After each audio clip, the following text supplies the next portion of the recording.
Apakah boleh calon peserta rekalibrasi yang berasal dari luar Jawa Baru membuat PCR test atau COVID test di luar area Johor Baru?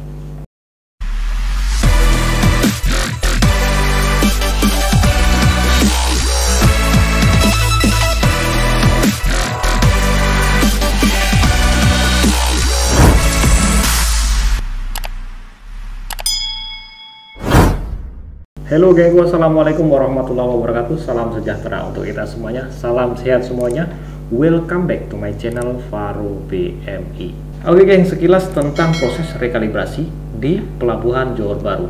Ini tentunya tidak sama dengan proses rekalibrasi untuk KLIA1. Teman-teman bisa datang di bandara kurang dari 6 jam sebelum flight.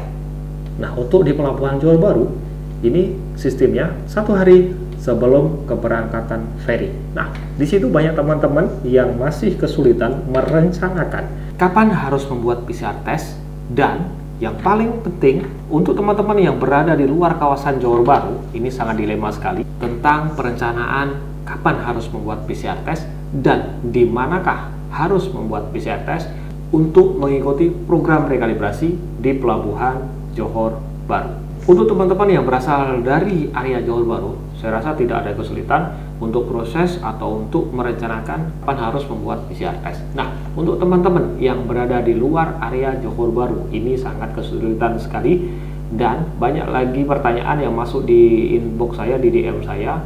Apakah boleh saya dari KL membuat PCR test dari KL, saya dari Pineng membuat PCR test dari Pineng untuk mengikuti program rekalibrasi di Pelabuhan Johor.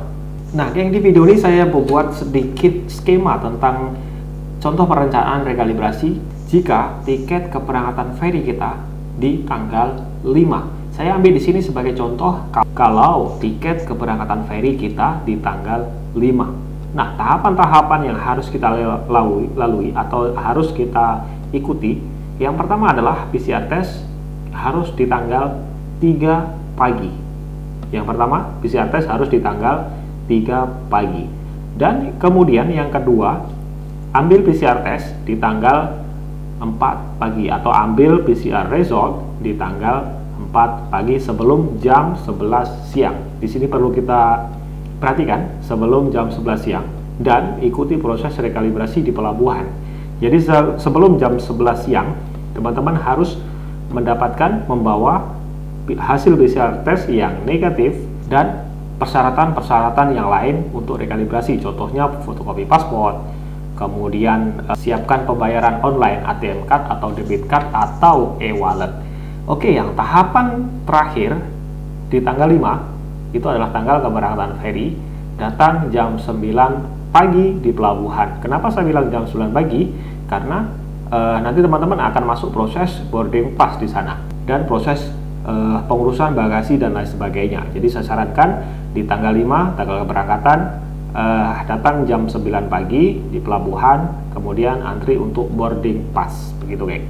Itu sedikit skema atau perencanaan kalau tiket kita di tanggal 5. Nah, tergantung tiket teman-teman di tanggal berapa, bisa kita pelajari, bisa kita susun untuk perencanaan kapan harus membuat PCR test dan di mana harus membuat PCR test. Dari skema tadi, teman-teman bisa merencanakan, bisa menentukan tempat kapan kita harus membuat PCR test. Nah, untuk teman-teman yang berada di luar area Johor Baru, Pineng, Melaka, Kuantan, KL, dan lain sebagainya, apakah bisa membuat PCR test di tempat asal?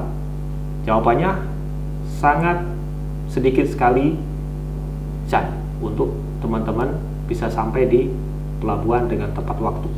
Kenapa, geng?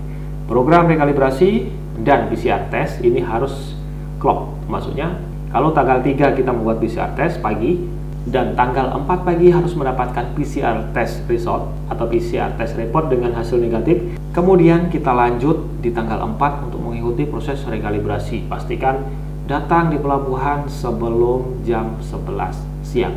Apakah masih terkejar waktunya kalau teman-teman berada di luar area Johor Baru? Kalau masih membuat PCR test di luar area Johor Baru, tentu saja teman-teman bisa berpikir sendiri. Kalau perjalanan, teman-teman bisa menggunakan Grab atau kereta sendiri yang bisa sampai di Pelabuhan Johor Baru sebelum jam 11 pagi, artinya boleh membuat PCR test di tempat tinggal masing-masing di luar area Johor Bahru. Jawabannya tergantung teman-teman sendiri bisa merencanakan dari skema yang saya buat tadi. Begitu geng info yang kita sharing hari ini. Jangan lupa dukungan like, komen, dan subscribe-nya, karena subscribe itu gratis geng.